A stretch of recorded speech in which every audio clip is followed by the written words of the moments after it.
Welcome to LJC1 TV 5 News. Bulletin headlines. Party ఏది అడిగినా సమాధానం చెప్పేందుకు సిద్ధం. బోండా ఉమా.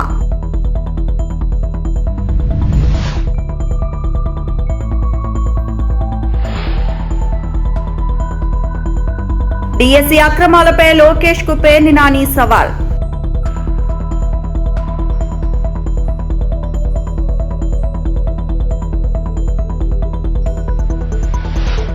దేవుని విగ్రహాల చోరీ కేసు ఛేదించిన పోలీసులు, నిందితుడి అరెస్ట్.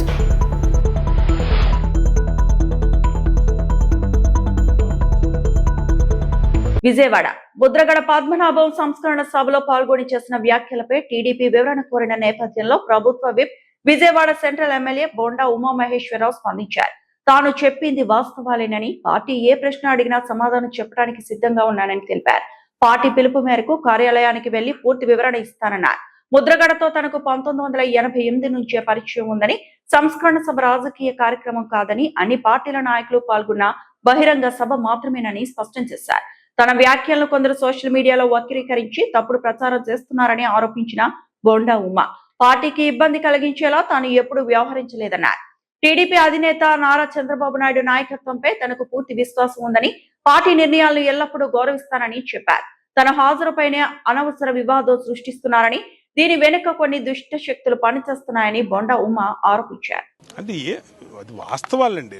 ఇప్పుడు 2014 నుంచి 19 వరకు ఏం జరిగిందో మీడియా తెలుసు, ప్రజలకు తెలుసు, కాపులకు తెలుసు, పార్టీకి తెలుసు, అందరికీ తెలుసు. తెలిసిన విషయమే నేను ఆ రోజు ముద్రగడ్డ గారి సంస్కరణ సభలో ముద్రగడ్డ గారి గురించి మాట్లాడకుండా లేదంటే ఇంకొకళ్ళ గురించి ఎలా మాట్లాడతాం?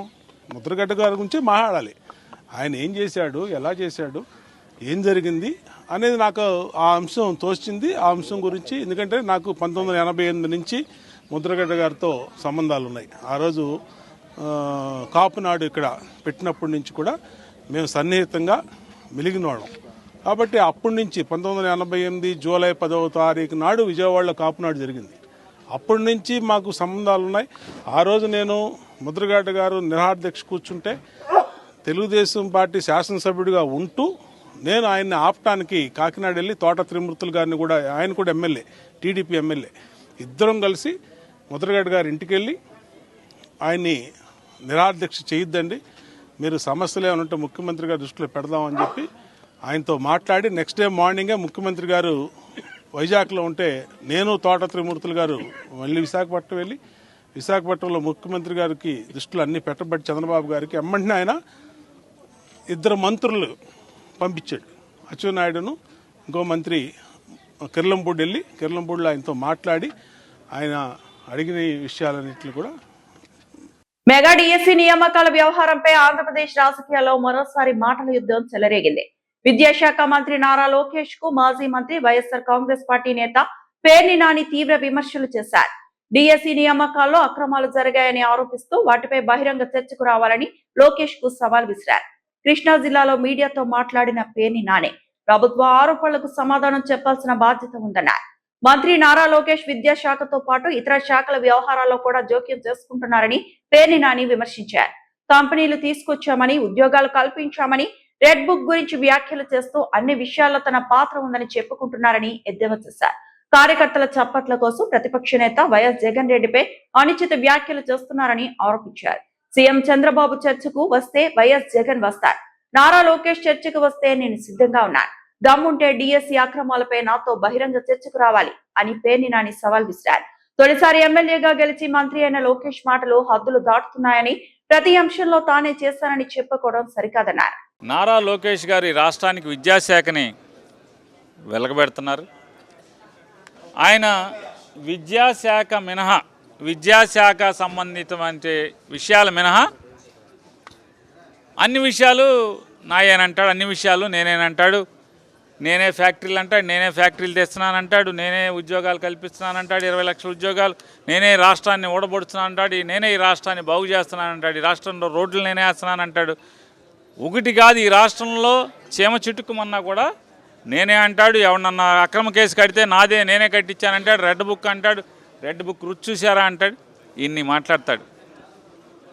కార్యకర్తలతో చప్పట్లు కొట్టించుకుంటాకి జగన్మోహన్ రెడ్డి గారిని సైకో అని నోటుకు వచ్చినట్టు మాట్లాడతావు, ప్రగల్భాలు పలుకుతావు. ఉత్తర కుమార ప్రగల్భాలు మాత్రం విపరీతంగా మాటలు కోటలు దాటిస్తాడు నారా లోకేష్ నాయుడు గారు.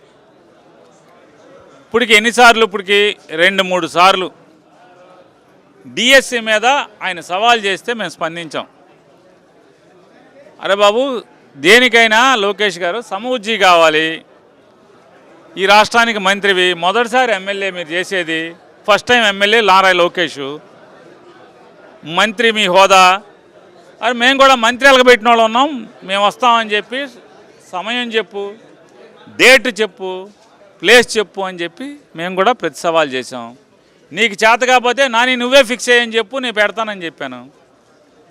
దానికి ఉలకో పలకో ఇవాళ కార్యకర్తలతో 4 గోడల మధ్య చప్పట్లు కొట్టించుకుంటాకి జగన్ రావట్లేదు, నేను పిలుస్తున్నాను, పిలిస్తే రావట్లేదు. నారా చంద్రబాబు నాయుడు గారిని రమ్మను, జగన్మోహన్ రెడ్డి గారు వస్తాడు. డిఎస్సి మీద చర్చించడానికి నారా చంద్రబాబు నాయుడు గారిని రమ్మను, జగన్మోహన్ రెడ్డి గారు వస్తాడు. నువ్వు చర్చిద్దాం అనుకుంటున్నావా లోకేష్ గారు? నేను రెడీగా ఉన్నానని ఇప్పుడు బోళన్ సార్లు చెప్పాను, మళ్ళీ చెప్తున్నా. మీకు చావుంటే చేతనైతే పేరు నాని వస్తాడు. పశ్చిమ గోదావరి జిల్లా నర్సాపురంలోని సాంఘిక సంక్షేమ బాలికల వసతి గృహాన్ని ప్రభుత్వ విప్ బొమ్మిడి నాయకర్ సందర్శించారు. విద్యార్థులతో కలిసి భోజనం చేసి వారి సమస్యలను తెలుసుకున్నారు. నర్సాపురం ఎన్టీఆర్ కాలనీలోని సాంఘిక సంక్షేమ బాలికల వసతి గృహాన్ని సందర్శించిన ప్రభుత్వ విప్ బొమ్మిడి నాయకర్ విద్యార్థులకు నైట్ డ్రెస్లు, టవల్స్, జంబు కానాలు, స్వెటర్లు, రగ్గులను పంపిణీ చేశారు. అనంతరం విద్యార్థులతో మాట్లాడి వారి సమస్యలను అడిగి తెలుసుకున్నారు. వసతి గృహంలో అందిస్తున్న మధ్యాహ్న భోజనాన్ని స్వయంగా పరిశీలించి వారితో కలిసి భోజనం చేశారు. విద్యార్థులకు నాణ్యమైన పోషకాహారం, మెరుగైన వసతి సౌకర్యాలు, ప్రతి నెల వైద్య పరీక్షలు అందేలా కూటమి ప్రభుత్వం చర్యలు తీసుకుంటుందని ఆయన తెలిపారు. విద్యార్థులు ఉన్నత విద్యను అభ్యసించి జీవితంలో ఉన్నత స్థాయికి చేరుకోవాలని ఆకాంక్షించారు. మరి ఈ రోజున నర్సాపురం నియోజకవర్గంలో ఉన్నటువంటి 22వ వార్డులో సోషల్ వెల్ఫేర్ నుంచి మరి బాలికల యొక్క హాస్టల్ ఉంది ఇక్కడ. మరి ఇక్కడ నేను కానీ మేడం గారు కూడా ఇక్కడ విజిట్ చేయడం జరిగింది. ఈ రోజు ప్రత్యేకంగా చూసుకుంటే కనుక ప్రభుత్వం ద్వారా మరి ఇక్కడ ఉన్న స్టూడెంట్స్ దాదాపు 100 మంది స్టూడెంట్స్కి కూడా టీ షర్ట్స్, అదేవిధంగా మరి శీతాకాలం వస్తుంది కాబట్టి రగ్గులు, అదేవిధంగా స్వెటర్లు, దాదాపు 2000 రూపాయలు విలువ చేసే వాళ్ళకి దుప్పట్లు కానీ ఇవన్నీ కూడా వాళ్ళ ప్రభుత్వం ద్వారా ఇవ్వబడుతుంది. రాష్ట్ర వ్యాప్తంగా కూడా మరి ప్రతి ఒక్క సోషల్ వెల్ఫేర్ సంబంధించిన స్కూల్స్ పిల్లలందరికీ కూడా మరి రకమైన మరి పనిముట్లు ఇచ్చే విధంగా కూడా ఈ కూటమి ప్రభుత్వం ముందుకెళ్తుందని చెప్పి ఈ సందర్భంగా తెలియజేస్తుంది.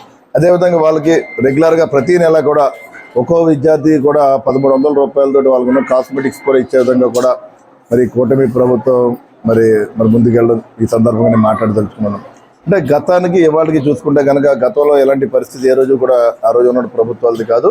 అంటే మరి పూర్తిగా పిల్లలకి ఒక మంచి చదువునే కాకుండా మరి ఏదైతే రైస్ కూడా చూడండి, వాళ్ళ మంచి రైస్ని మెనూ కూడా మంచి మెనూని ఇచ్చే విధంగా కూడా గౌరవనీయులు మరి విద్యాశాఖ మంత్రివర్యులు లోకేష్ గారి చొరవతో కూడా మరి వీళ్ళందరికీ కూడా ఒక ఉన్నత విద్యను, అదేవిధంగా ఒక మంచి భోజనాన్ని, అదేవిధంగా అన్ని రకాలుగా కూడా.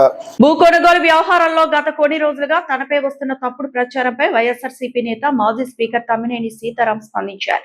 తాను ఎప్పుడూ చట్టాన్ని ఉల్లంఘించలేదని, భూమి కొనుగోలులో ఎలాంటి అక్రమ మార్గాన్ని అనుసరించలేదని స్పష్టం చేశారు. డాక్యుమెంట్ రైటర్లు, మధ్యవర్తులు చూపించిన పత్రాలను పరిశీలించిన తర్వాతే భూమిని కొనుగోలు చేస్తామని తెలిపారు. భూమి రిజిస్ట్రేషన్ ప్రక్రియ పూర్తిగా నిబంధనల ప్రకారమే జరిగిందని తమ్మినేని పేర్కొన్నారు. సబ్ రిజిస్టర్ కార్యాలయంలో పత్రాల పరిశీలన అనంతరం రిజిస్ట్రేషన్ జరిగిందని, ఆ సమయంలో ఎలాంటి అభ్యంతరాలు నమోదు కాలేదని చెప్పారు. మీడియా మిత్రులందరికీ నమస్కారం.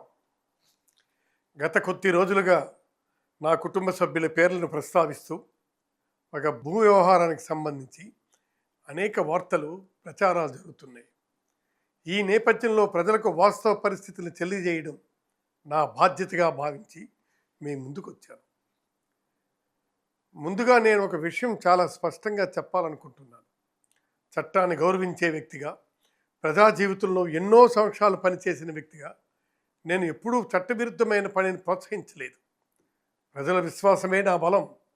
ఆ విశ్వాసాన్ని దెబ్బతీసే విధంగా నేను కానీ, నా కుటుంబ సభ్యులు కానీ ఉద్దేశపూర్వకంగా వ్యవహరించే ప్రశ్నే లేదు.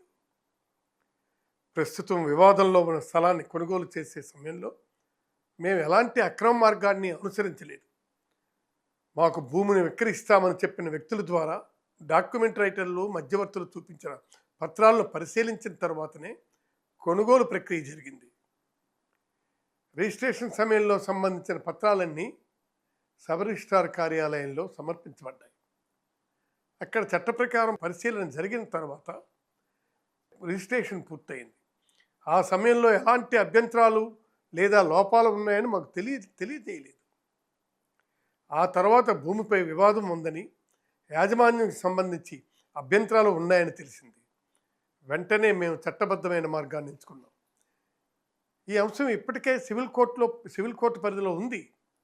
గత ఏడాదిన్నరగా న్యాయ ప్రక్రియ కొనసాగుతుంది.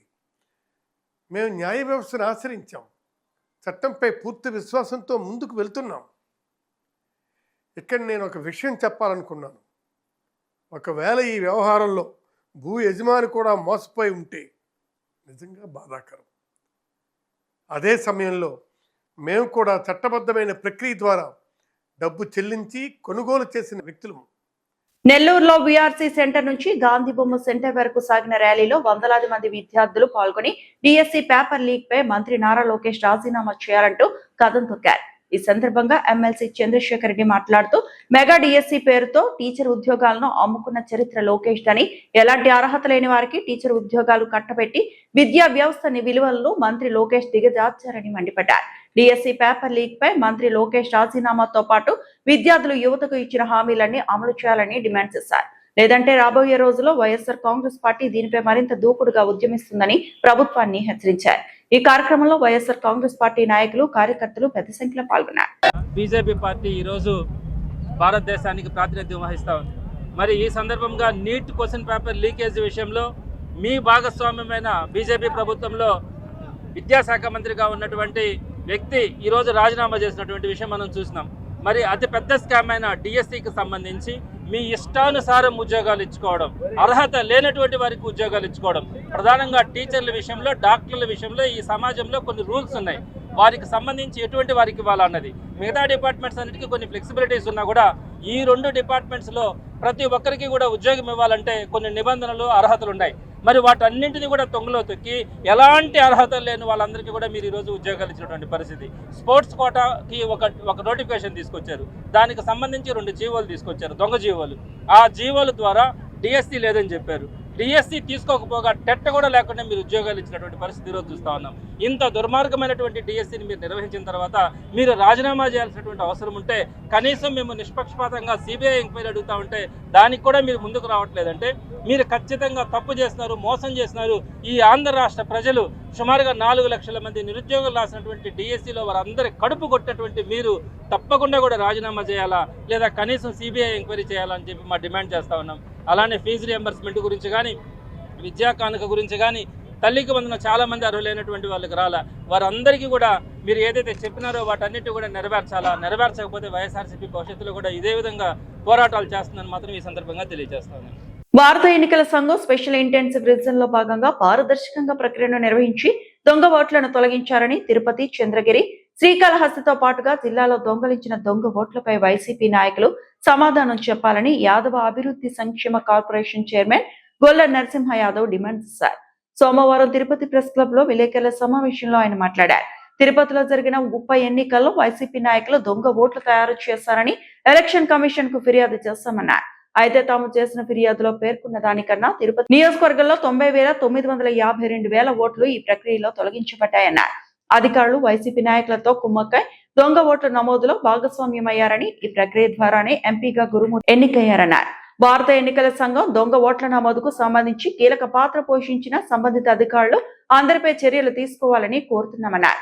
2 ఏళ్ల కూటమి ప్రభుత్వంలో ప్రజలకు ఇచ్చిన హామీలను నెరవేరుస్తూ వచ్చామని, ఈ 2 ఏళ్ల పాలనపై ఇంటింటికి కూటమి ప్రభుత్వం కార్యక్రమం సోమవారం ప్రారంభించామన్నారు.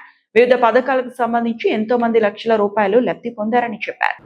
సుమారు ఆ రోజు మా ఆరోపణ రిటర్న్గా కూడా ఎన్నికల కమిషన్కి రిపోర్ట్ ఇవ్వడం జరిగింది. సుమారు ఆ రోజు మేము 60 నుంచి 70 వేలు ఉంటాయేమో అనే ఒక దీంతో ఆ రోజు ఎన్నికల కమిషన్కి రిపోర్ట్ ఇచ్చి ఆనాటి అధికార పార్టీ వైఎస్ జగన్మోహన్ రెడ్డి ఆధ్వర్యంలో కరుణాకర్ రెడ్డి ఇక్కడ, చెవిరెడ్డి భాస్కర్ రెడ్డి కానీ, అదేవిధంగా అభినయ్ రెడ్డి కావచ్చు లేదా పెద్దిరెడ్డి రామచంద్రారెడ్డి, వీళ్ళందరి సహాయ సహకారాలతో భారీ ఎత్తున దొంగ ఓట్లు తిరుపతి, చంద్రగిరి, అదేవిధంగా కాళహస్తి భారీ ఎత్తున కూడా ఈ నియోజకవర్గాల్లో ఓటరు నమోదు ప్రక్రియను అపహాస్యం చేసే విధంగా కూడా ప్రజాస్వామ్యం అంటే గౌరవం లేని వ్యక్తులు వీళ్ళు ఓటరు నమోదుని ఏ విధంగా ప్రభావితం చేశారో ఈరోజు నిలువెత్తు సాక్ష్యం. సర్వ సంబంధించి 24వ తేదీ కంప్లీట్ అయితే సుమారు తిరుపతికి సంబంధించి చూస్తే 90,952 ఓట్లు కనపడలా. అంటే వీళ్ళు 90,952 ఓట్లని ఈ తిరుపతి నియోజకవర్గంలో దొంగ ఓట్లుగా, డూప్లికేట్ ఓట్లుగా ఏ విధంగా నమోదు చేశారో ఆ రోజు మేము చేసిన ఎన్నికల కమిషన్కి ఇచ్చిన రిపోర్టు. అన్నమయ్య జిల్లా పొంగునూరు దేవాలయాల్లో చోరీలకు పాల్పడుతూ పంచలోహ దేవుని విగ్రహాలను ఆటోలో తరలిస్తున్న నిందితుడిని పొంగనూరు శ్రీకృష్ణ దేవరాయలు సర్కిల్ వద్ద పోలీసులు అరెస్టు చేశారు. నిందితుడి వద్ద నుంచి మొత్తం 111 కిలోల బరువున్న పంచలోహ దేవుని విగ్రహాలను స్వాధీనం చేసుకున్నారు. పోలీసుల వివరాల ప్రకారం పొంగనూరు, చౌడేపల్లి, సోమల, సదు, నిమ్మనపల్లి మండలంలో పోలీస్ స్టేషన్ల పరిధిలో నమోదైన దేవుని విగ్రహాల చోరీ కేసుల దర్యాప్తులో భాగంగా ఈ అరెస్టు జరిగింది. ఈ కేసులో పీలేరు మండలం ఎర్రగుంటపల్లికి చెందిన ఎలుకపల్లి ప్రభాకర్ పోలీసులు అదుపులోకి తీసుకున్నారు. నిందితుడిని విచారించగా పలు చోరీలకు సంబంధించిన వివరాలు వెలుగులోకి వచ్చినట్లు పోలీసులు తెలిపారు. ఈ సందర్భంగా పొంగనూరు సీఐ సుబ్బారాయుడు మాట్లాడుతూ నిందితుడిపై గతంలో ఎలాంటి పోలీస్ కేసులు నమోదు కాలేదని వెల్లడించారు. కేసుకు సంబంధించి మరింత దర్యాప్తు కొనసాగుతుందని, ఈ కేసు విషయంలో ప్రభాకర్ ను అరెస్టు చేసి కోర్టుకు హాజరు చేస్తున్నట్లు సీఐ సుబ్బారాయుడు తెలిపారు. దేవాలయాల్లో జరుగుతున్న దొంగతనాలకు సంబంధించి గౌరవ అన్నమయ్య జిల్లా ఎస్పీ గారి ఆదేశాల మేరకు మదనపల్లె డిఎస్పీ సార్ గారి పర్యవేక్షణలో సదరు ముద్దాయిల కోసము స్పెషల్ టీంను ఫామ్ చేసి ఇన్వెస్టిగేషన్ చేస్తుండగా ఈ దినం ఉదయం మన శ్రీకృష్ణ దేవరాయల క్రాస్ వద్ద ఒక ఆటో వస్తూ ఉండి Bajaj auto AP 39W8158 Bajaj passenger ఆటోను ఆపగా అందులో ఒక వ్యక్తి పోలీసును చూసి పారిపోవడం ప్రయత్నించగా ఆ వ్యక్తిని మేము పట్టుకొని విచారించగా ఆ వ్యక్తి పేరు ఎలకపల్లి ప్రభాకర్, వయసు 39 సంవత్సరాలు, తండ్రి పేరు వై కుమార్. ఇతని స్వగ్రామము పీలేరు మండలం ఎర్రగుంట్లపల్లి. అయితే ప్రస్తుతం మదనపల్లి టౌన్లో మొలకల్దిన క్రాస్ వద్ద బాడుగా ఇండ్లు తీసుకొని నివసిస్తున్నాడు. అతను తన విచారణలో భాగంగా నిందితుడు పొంగునూరు మండలంలో మన గూడూరుపల్లి క్రాస్ వద్ద బోయకొండ గంగమ్మ టెంపుల్లో ఈ నెల 17వ తేదీన 2 గంటలు ఈ పూజ చేసే వస్తువులు దొంగిలించినట్లు అంగీకరించాడు. అదేవిధంగా సోమల మండలము, నిమ్మనపల్లి, చౌడేపల్లి, సదుం మండలాలు కూడా దొంగతనాలు చేసినట్లు చెప్పాడు. దాన్ని ఆధారం చేసుకొని మేము కన్సర్న్ పోలీస్ స్టేషన్లకు ఫోన్ చేసి కనుగొనగా వారు సోమల పిఎస్ లిమిట్స్లో 10 కేజీల విలువ ఎత్తుగల విగ్రహం, పోతురాజు విగ్రహం దొంగతనం చేసినట్టు చెప్పారు. అదేవిధంగా నిమ్మనపల్లి పిఎస్ లిమిట్స్లో వెంకటేశ్వర స్వామి ఉత్సవ విగ్రహం మరియు 2 అమ్మవార్ల పంచలోహ విగ్రహాలు, మరియు అదేవిధంగా చౌడేపల్లి పిఎస్ లిమిట్స్లో ఒక పంచలోహ లక్ష్మీ నరసింహస్వామి విగ్రహము మరియు 2 ఇత్తడి దీపస్తంభాలు మరియు చేసినట్లు ఒప్పుకున్నాడు. అదేవిధంగా సదుం పిఎస్ పరిధిలో ఒక గరుడ వాహనము, ఒక కంచు గంట. ఇటీవల మృతి చెందిన నేరేళ్ల బాధితుడు గంధం గోపాల్ కుటుంబ సభ్యులను తెలంగాణ రక్షణ సేన చీఫ్ కల్వకుంట్ల కవిత స్వయంగా పరామర్శించారు. బాధిత కుటుంబాన్ని కలిసి గంధం గోపాల్ మృతిపై ప్రగాఢ సంతాపం వ్యక్తం చేసిన కవిత కుటుంబ సభ్యులను ఓదార్చి ధైర్యం చెప్పారు. ఈ సందర్భంగా గంధం గోపాల్ కుటుంబానికి అన్ని విధాలుగా అండగా ఉంటామని హామీ ఇచ్చిన కవిత బాధిత కుటుంబానికి ప్రభుత్వం తగిన న్యాయం చేయాలని, అవసరమైన సహాయ సహకారాలు అందించాలని డిమాండ్ చేశారు. ఈ పరామర్శ కార్యక్రమంలో తెలంగాణ రక్షణ సేన నాయకులు, స్థానిక నాయకులు, కార్యకర్తలు పాల్గొని గంధం గోపాల్ కు నివాళులర్పించారు.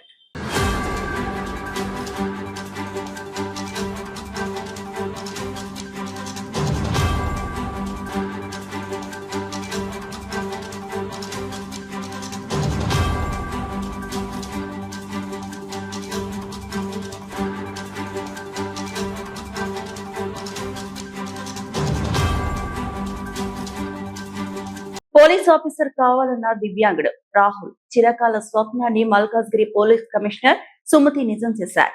మల్కాజ్గిరి కమిషనరేట్ కార్యాలయానికి రాహుల్ ఆహ్వానించిన సిపి సుమతి తన అధికారిక కుర్చీలో కూర్చోబెట్టి పోలీస్ క్యాప్ ను ధరింపచేసి ప్రత్యేకంగా గౌరవించారు. ఈ సందర్భంగా రాహుల్ తో ఆప్యాయంగా మాట్లాడిన సిపి జీవితంలో ధైర్యంగా ముందుకు సాగాలని, తన లక్ష్యాలను సాధించే దిశగా కృషి చేయాలని ప్రోత్సహించారు. సిపి సుమతి చేసిన ఈ ప్రత్యేక కార్యక్రమం అక్కడున్న వారిని భావోద్వేగానికి గురిచేయగా దివ్యాంగుడి కలను నిజం చేసిన పోలీస్ శాఖ మానవీయ కోణాన్ని అందరూ అభినందించారు.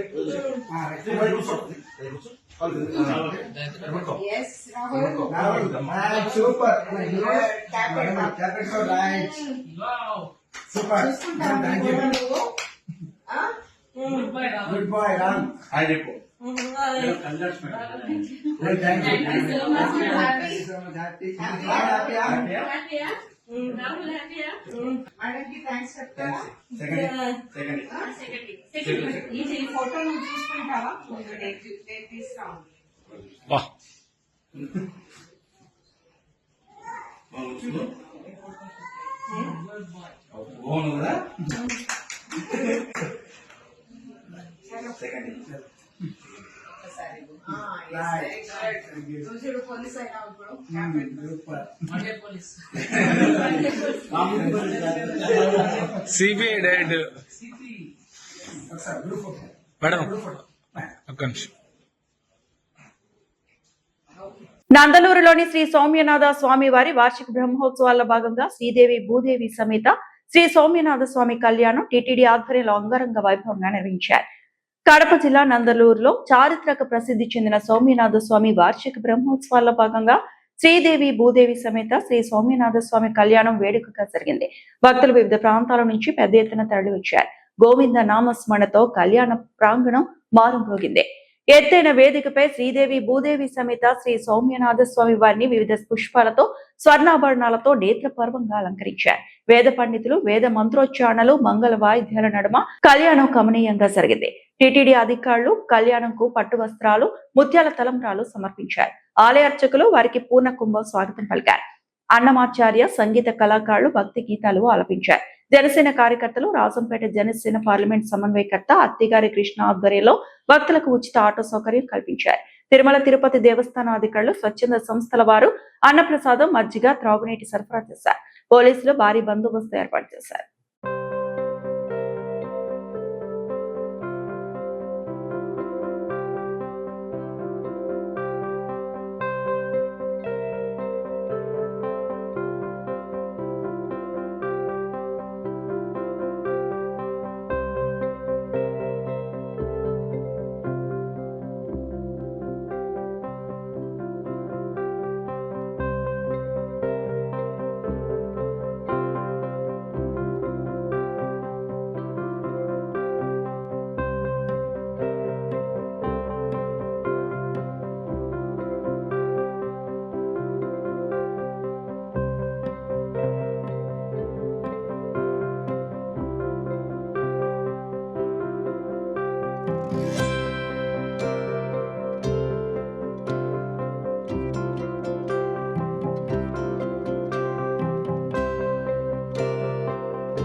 ఈ వార్తలు ఇంతటితో సమాప్తం.